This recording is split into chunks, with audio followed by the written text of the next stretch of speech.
Ayon dito sa latest report na lumabas ngayon, mukhang hindi magtatagal itong si Stephen Holt dito sa Terra Firma dahil ang balak daw ay i-trade ito sa Barangay Ginebra kapalit ni Stanley Pringle.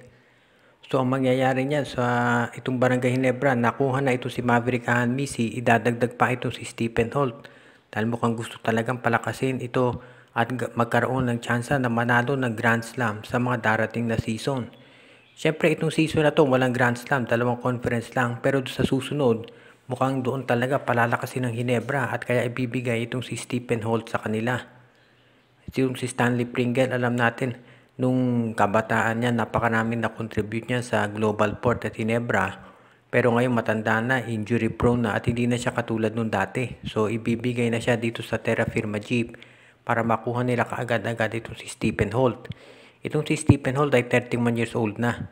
So hindi po pwedeng magtagal yan sa Terra Firma. Kailangan ibigay kaagad yan sa Barangay Ginebra para magamit habang siya ay nasa peak pa o height ng kanyang career, ng kanyang kagalingan.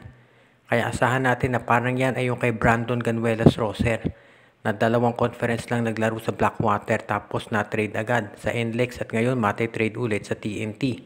Malamang ganyan din to si Stephen Holt. Baka isa o dalawang conference lang dito sa Terra Firma tapos ibibigay na sa Barangay Ginebra para lalo silang lumakas. Sa ngayon, hindi pa maliwanag kung sino may iba pa bang kapalit o one-on-one trade lamang yan. Pero malamang one-on-one trade lang yan, Pringle for Stephen Holt, at ang tanong na lamang ay kung kailan ito mangyayari. May mga report natin na baka daw sa San Miguel ibigay itong si Stephen Holt. Pero ngayon mukhang sa Barangay Ginebra daw ito ibibigay. Dahil mukhang ito nga, katulad nga nung nabanggit natin ng mga nakarang videos, mukhang Ginebra talaga ang priority ngayon para sila ay makakuha na ng Grand Slam. Ito nga kanya si Keith Jimenez ay kayang mag-succeed dito sa PBA.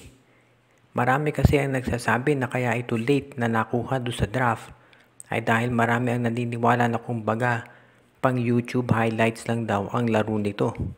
Meron din nagsasabi na ito raw ay injury prone at yung style ng laro niya ay parang hindi bagay o hindi angkop sa PBA.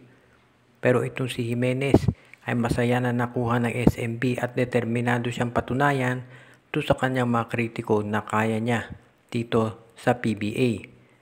Medyo magiging sabihin na natin na challenging yung sitwasyon nitong si Jimenez dahil napunta siya dito sa San Miguel Beer. Siyempre masaya itong si Kit dahil makakasama niya ang kanyang idol na si Terence Romeo.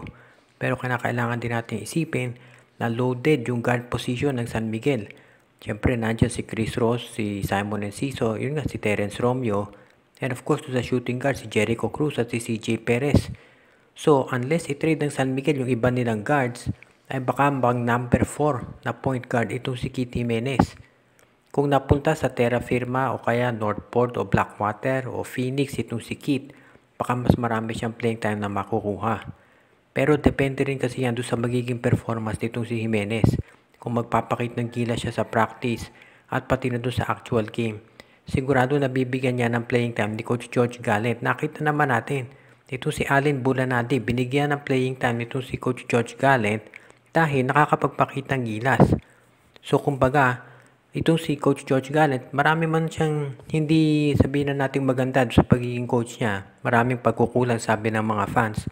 Pero sa pagbibigay ng playing time sa mga rookies ay ginagawa niya. So nakikita Jimenez na yan kung paano siya magre-respond dito dahil syempre meron diyang pressure at bawat galaw niyan ay babantayan dito sa social media.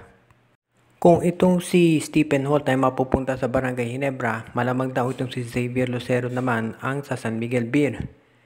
Ang tingin kasi ng karamihan dito sa laro nitong si Xavier Lucero ay para may hawig dito kay Arwin Santos. Isang big man na may inside-outside at meron pa tong playmaking skills. Very athletic din to si Lucero. So kumbaga, itong si Lucero kung titignan niyo yung build niya, parang itong si Jamie Malonzo. So kung ito si Malonzo nag-fit sa Ginebra, pwede ito naman ang ilagay sa San Miguel Beer. Dahil parang yan ang gusto ngayon ng SMC do sa mga teams nila na maging athletic. May Malonzo itong Barangay Ginebra, itong David Morel naman nandito sa Magnolia. Kaya ito si Xavier Lucero naman ang malamang dalhin dito sa San Miguel Beer. Kapag nagkataon ito si Lucero, pwedeng maging power forward na ng San Miguel. At kumbaga, mas athletic at versatile ito kumpara dito kay Vic Manuel at kay Rodney Brondial. Malamang kung ito si Lucero mapunta sa SMB, either ito si Brondial o si Manuel ang kapalit. Hindi pa natin natitiyak o baka yung iba nilang mga guards. At kapag yan ay nangyari, babata at magiging mas athletic yung perimeter defender ng SMB. So malaking bagay dyan pag nakuha nila ito si Xavier Lucero. Hindi pa natin natitiyak na si Brondial o Manuel nga ipapalit. Posible na baka mga future picks lang o baka yung si Chris Ross. Hindi pa natin masabi kasi depende rin kung sino pa makukuhang players ng SMB. Sa ngayon, ang alam lang natin, hindi kaagad-agad iti-trade itong si Lucero sa San Miguel. Ang gagawin dyan, syempre titignan muna kung paano performance nito sa Northport Batangier. At kapag naging maganda laro niya dyan after 1 or 2 conferences, tsaka yan iti-trade sa SMB. Ganun naman talaga ang nagiging sitwasyon dito sa Northport, pati na sa Terra Firma at Blackwater. So wala na magugulat kung mangyayari yan. Ang titignan na lang natin talaga ay kung sino ang ipapalit at kung gaano sila katagal sa Northport bago siya malipat dito sa San Miguel Beer. Derechahan ng sinabi nitong si Coach Yeng Giao na mukhang walang parity o hindi patas ang laban dito sa PBA. Sa isang panayam, sinabi ni Coach Yeng na ang naging maganda dito sa draft ay nagkaroon yung mga lower ranked teams katulad ng Rain or Shine, Converge, itong Phoenix, na magpalakas ng kanilang lineup dahil maraming mga nakuhang players. Umabot nga ng 9 rounds yung draft. Pero ang sinabi din ito si Coach Yeng doon sa panayam, wala nga nakuhang draft picks itong San Miguel, Ginebra, TNT. Pero malamang daw yung mga picks nitong Terra Firma, Northport at Blackwater ay sa kanila din daw mapupunta in 1 or 2 years.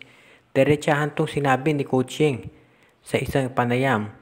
At totoo naman yung sinasabi niya na hindi ko na kailangan pang sabihin kung sino yung mga players dahil alam na ninyo kung sino-sino yung mga players ng Blackwater, Northport at ng Terra Firma na napunta sa Ginebra, sa TNT at sa San Miguel. Paulit-ulit na itong nangyayari.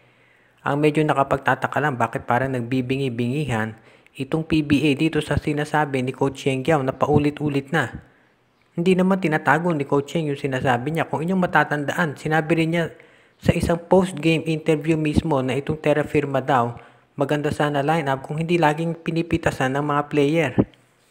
So kumbaga, paulit-ulit na ito sinasabi ni Coach Yeng, hindi niya tinatago pero ang PBA, kung umarte ay parang walang naririnig. So ito ay isang refleksyon dito sa leadership ng commissioner at pati na doon sa Board of Governors.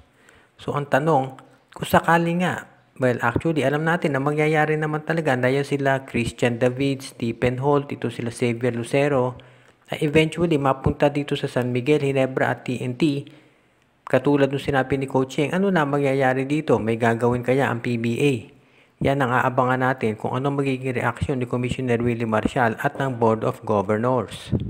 Shout out kay Jude Cordova, Ervin Romero, Leslie Elibaldo, kay Romeo Conchada, Roman at Red Steven Agustin, sa Adrian Caringal family, Jonathan Iloso, Joshua Giray, Espejo at Rosales family, Ronald Berbosidad, RG Bueno at Dalina family, Admond De Guzman, Jonel Alagon at Celino Valles family, kay Katsakino Dukusin, Toto Mamon, Rosemary Ginelo, Margo at Gabriel Ucteyang, Donel Santiago, Jokoy San Pedro, Ed Enju, Ireneo Salangsang family, Jason Mendoza, kay Judy, Edwina, Shaina, Carl Jaira at Jonah Villarosa, Dexter Domer, Brian Andres, Oji, Len Gio at Gia Santillana at Tagle family, Joseph Pineda, Dionisio Mercado, kay Carlito Bolima, Anthony Alon, Jordan at John Redding Maranta at Sid Maria, Rico Olarte, kay Reden, Elena, Laila at Bonbon Lansang at kay Enrico at Presi Angsioko.